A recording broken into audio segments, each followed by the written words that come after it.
सो hi everyone, कैसे हैं आप सभी। तो गाइस फाइनली आईबीपीएस पीओ के डे 1 का शिफ्ट 1 अब कंप्लीट हो गया है। भाई देखो, बहुत सारी अलग अलग चीजें पूछी गई, सारी चीजों के बारे में डिस्कस करेंगे। बट सबसे इंपॉर्टेंट बात यह है कि भाई आज के एग्जाम का जो लेवल है वो बहुत बहुत ज्यादा ऊपर का है। और क्वांट में मेजॉरिटी स्टूडेंट बहुत ज्यादा परेशान हुआ। भाई क्वांट मैंने बच्चे वो भी देखे हैं जो 8 9 7 8 क्वेश्चन करके आए हैं, वही वो वाले बच्चे भी देख लिए जो 15 16 क्वेश्चन भी करके आए हैं। मतलब क्वांट में मेजॉरिटी बच्चा बहुत ज्यादा परेशान हुआ। क्वांट बहुत ज्यादा मुश्किल आया, डीआई स्पेशली बहुत ज्यादा मुश्किल था। भाई यहाँ पे आपका एक वो वेरिएबल वाला डीआई आ गया, पाई चार्ट प्लस वेरिएबल वाला आ गया। इसके अलावा टेबुलर डीआई प्लस वेरिएबल वाला आ गया। मतलब यहाँ पे डीआई बहुत ज्यादा मुश्किल है। तो मेजॉरिटी स्टूडेंट जो डीआई में ना फंसते हुए अगर वो अरिथमेटिक में चले गए, हालांकि अरिथमेटिक भी इजी नहीं थे। भाई अरिथमेटिक भी बहुत लेंदी लेंदी क्वेश्चंस आ रहे थे, बहुत मुश्किल था चूज करना। बट अगर फिर भी स्टूडेंट ने डीआई को तो अगर छोड़ के स्टार्टिंग में अरिथमेटिक में मूव कर गया होगा तो उनके अटेम्प्ट ज्यादा आ गए होंगे। तो गाइस आइए एक एक करके सारी चीजों की बात कर लेते हैं। सबसे पहले अगर एग्जाम का सीक्वेंस देखें तो सीक्वेंस एग्जाम का था, सबसे पहले आया इंग्लिश का सेक्शन, उसके बाद खुला हमारा क्वांट का सेक्शन और उसके बाद खुला हमारा रीजनिंग का सेक्शन। तो इसी सीक्वेंस में बात कर लेते हैं। तो भाई इंग्लिश में क्या क्या आया। भाई सबसे पहले ओवरऑल अगर सेक्शन की बात करें तो भाई ये था आपका मॉडरेट सेक्शन, बिकॉज यहाँ पे जो ग्रामर वाला पोर्शन था, मतलब जो हमारा एरर डिटेक्शन था, जिसके बारे में मैं बार बार बोल रहा था प्रैक्टिस करते रहो। अपने चैनल पे भी मैंने बार बार वीडियोस लिए हैं, क्लासेस लिए हैं एरर डिटेक्शन के। भाई ये वाला पोर्शन थोड़ा ज्यादा ट्रिकी आ गया। बाकी जो रीडिंग वाला पोर्शन था वो उतना ज्यादा कॉम्प्लिकेटेड नहीं था। भाई रीडिंग कॉम्प्रिहेंशन के 8 से 9 क्वेश्चन है। एक ग्लोबल वार्मिंग के ऊपर था, एक बैटरी से रिलेटेड था। मुझे नीचे बताइएगा सही है कि नहीं। बैटरी से रिलेटेड कोई टॉपिक था ग्लोबल वार्मिंग के ऊपर। तो 8 से 9 क्वेश्चन थे, इसमें 2 सिनोनिम के क्वेश्चन थे और एक एंटोनिम का क्वेश्चन था। मतलब ओवरऑल देखा जाए तो वोकैबुलरी वाला पोर्शन बहुत ज्यादा मुश्किल नहीं था, ये वाला क्वेश्चन डुएबल था। ये रीडिंग कॉम्प्रिहेंशन मेजॉरिटी स्टूडेंट से बन गया, ठीक है। इसके बाद आया आपका फ्रेजल रिप्लेसमेंट। इसके 3 से 4 क्वेश्चन थे, ये ट्रिकी थे। ट्रिकी इन द सेंस कि बार बार 2 3 बार पढ़ना पड़ रहा था। और एक वो नहीं, कॉन्क्रीट अंदर से कॉन्फिडेंस आता है। तो मैक्सिमम बच्चों ने बताया कि भैया एकदम से कॉन्फिडेंस वाला हमें आंसर नहीं मिल रहा था। बट फिर भी मारने को तो मार के आते ही हैं बच्चे। इसके बाद एरर डिटेक्शन, ये बहुत ज्यादा ट्रिकी आया। Tricky in the sense because यहाँ पे एरर नहीं मिल रहा था। और 4 5 क्वेश्चन में से कोई बच्चा 2 क्वेश्चन बना के आया, कोई 3 बना के आया। ये वाला जो क्वेश्चन था सबसे ज्यादा ट्रिकी आया। इसके बाद आपका वर्ड स्वैप इजी था, 4 क्वेश्चन थे, मेजॉरिटी स्टूडेंट चारों के 4 बना के आ गए। सिंगल पिलर से मॉडरेट क्वेश्चन थे, बिकॉज 1 2 क्वेश्चन में यहाँ पे वोकैबुलरी थोड़ी ज्यादा मुश्किल आ गई। बाकी 4 में से 2 या 3 तो मतलब 100% कॉन्फिडेंस के साथ मैक्सिमम बच्चे बना के आए हैं। और उसके बाद सेंटेंस रीअरेंजमेंट या पैराजंबल, इसमें कंफ्यूजन हो रहा है बिकॉज मैक्सिमम बच्चों से जब मैंने पूछा तो कुछ आधे बच्चे बोल रहे हैं सेंटेंस रीअरेंजमेंट आया और आधे बच्चों ने बताया पैराजंबल आया। तो मुझे कॉन्फिडेंस से नीचे बताइएगा कि पैराजंबल आया था या सेंटेंस रीअरेंजमेंट आया था। इसके 5 क्वेश्चन थे और सबने बताया कि मॉडरेट लेवल के क्वेश्चंस आए थे। भाई बनाने में टाइम लग रहा था। मतलब ओवरऑल देखा जाए तो इंग्लिश में देखो, मैंने बहुत सारे बच्चों से जहां बात करी तो एक एवरेज अटेम्प्ट आपको बता देता हूं। यहाँ पे एवरेज अटेम्प्ट बच्चों का जा रहा था 19 से लेकर 21। इस रेंज में बच्चों ने अटेम्प्ट करे इंग्लिश के सेक्शन में। मतलब मोटा मोटा देखा जाए तो 60% से लेकर 70% तक के अटेम्प्ट करके आए हैं बच्चे। और ये ऐसा बोल रहे हैं कि हमारी एक्यूरेसी भैया बहुत अच्छी है। तो आप मुझे नीचे कमेंट में बताइए कि आपके इंग्लिश में कितने अटेम्प्ट्स हैं। और ये वाली चीज और क्लैरिफाई करिएगा कि सेंटेंस रीअरेंजमेंट आया था या पैराजंबल आया था। ठीक है, नेक्स्ट सेक्शन की बात करते हैं भाई, जो खुला था और वो था भाई बौखाल। और भाई वो सेक्शन था हमारे यहाँ पे क्वांट का सेक्शन। भाई बिल्कुल बौखाल सेक्शन आ गया, बच्चों से नहीं बना। भाई सबसे मुश्किल देखो, यहाँ पे मैंने सबसे पहले लिखा मेजॉरिटी स्टूडेंट बच्चे ने पता है यहाँ पे क्या बोला, भैया आंसू निकल गए क्वांट का सेक्शन देख के। फुल डिफिकल्ट सेक्शन, इतना डिफिकल्ट क्वांट का सेक्शन एक्सपेक्ट नहीं करा था। और बच्चों ने यहाँ पे ये भी बोला कि भैया आरआरबी मेंस के लेवल का यहाँ पे डीआई पूछा गया था। ठीक है भाई, क्या क्या पूछा गया एक एक करके बात कर लेते हैं। भाई सबसे पहले हमारा यहाँ पे आ गया क्वाड्रेटिक इक्वेशन। इजी क्वेश्चन थे, 4 5 क्वेश्चन थे, बन पा रहे थे। एक पहले पहले अटेम्प्ट में ही बन रहे थे। सेकंड आया आपका मिसिंग नंबर सीरीज। भाई मिसिंग नंबर सीरीज में आपके 5 क्वेश्चन थे, पांचों के 5 ट्रिकी थे। अब मेजोरिटी स्टूडेंट देखो 5 के 5 नहीं बना पाए। किसी बच्चे ने 3 क्वेश्चन बनाए, मेजोरिटी ने 3 ही बनाए। भाई कोई मुझे एक आध स्टूडेंट मिला जिसने 4 क्वेश्चन बनाए, पर मैक्सिमम स्टूडेंट 3 क्वेश्चन वाले मुझे वहां पे मिले। इसमें डबल डिफरेंस वाले कुछ क्वेश्चन आए थे मिसिंग नंबर सीरीज में, ट्रिकी थे। 5 के 5 किसी भी स्टूडेंट से मुश्किल ही बने होंगे। तो आप बताइएगा आपने मिसिंग नंबर सीरीज कितने बनाए।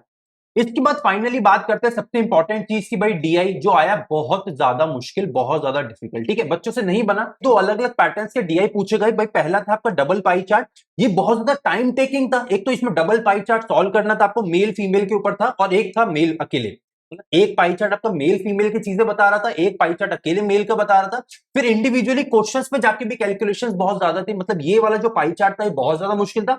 मुश्किल से ज्यादा कैलकुलेटिव बहुत ज्यादा था, लेंदी था और टाइम टेकिंग था। ठीक है, और जो हमारा दूसरा डीआई आया वो था टेबुलर डीआई, उसके अंदर इक्वेशंस भी आ गए, मतलब वेरिएबल बेस्ड डीआई हो गया, वो इक्वेशंस कुछ एक्स वाई करके आ गए और इंडिविजुअली क्वेश्चंस में जाके कुछ private sector, public sector, male female करके क्वेश्चंस थे और इंडिविजुअली क्वेश्चंस में जाके बार बार कैलकुलेशंस करना पड़ रहा था। मतलब डीआई का पोर्शन बहुत ज्यादा डिफिकल्ट आया।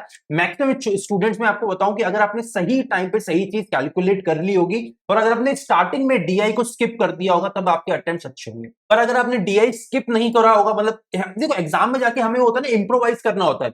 हम एक मॉक टेस्ट में एक सीक्वेंस बना के आते हैं कि पहले स्पीड मैथ्स करेंगे, फिर डीआई करेंगे, फिर अरिथमेटिक करेंगे। बट वहां पे जाके इंप्रोवाइज भी करना था कि अगर डीआई मुश्किल आए तो डीआई स्किप करके पहले अरिथमेटिक कर लो।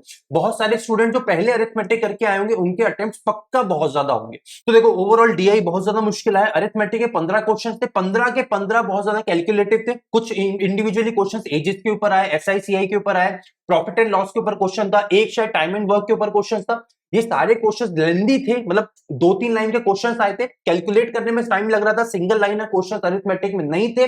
ओवरऑल बात करी जाए तो क्वांट का जो हमारा सेक्शन था वो फुल डिफिकल्ट सेक्शन पूछा गया। और अगर गुड अटेम्प्ट्स की बात करूं या एक एवरेज अटेम्प्ट्स की बात करूं तो क्वांट में जो एक एवरेज अटेम्प्ट्स बच्चे करके आए हैं वो वही करके आए हैं। वही आप मान के चलो 12-13 से लेके वही 17-18-19 क्वेश्चन तक।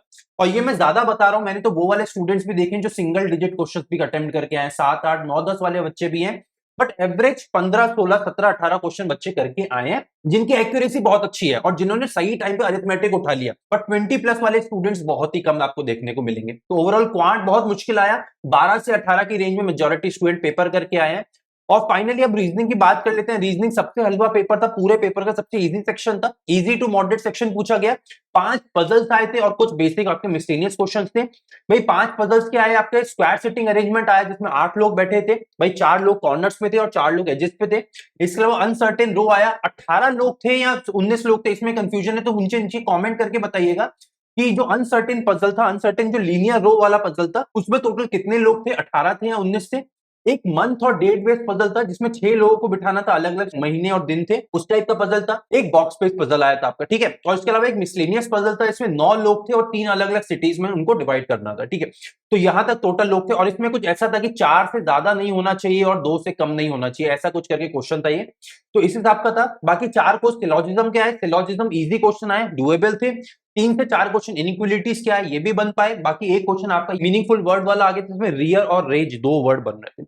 मतलब ओवरऑल बात करी जाए तो रीजनिंग मैक्सिमम स्टूडेंट बहुत अच्छे से करके आए। एक एवरेज स्टूडेंट से जब मैंने अटेम्प्ट्स पूछे तो देखो 27 अटेम्प्ट्स तो सब बच्चे करके आए। बट अगर आपका क्वांट और इंग्लिश बिगड़ गया है और आपको ऐसा लग रहा है कि ओवरऑल पेपर मेरा कब जा सकता है, तब आपने अगर 30 प्लस अटेम्प्ट्स रीजनिंग में करे हैं, एक्यूरेसी बहुत अच्छी है, तब आपका ये पेपर काफी हद तक ठीक ठाक गया होगा।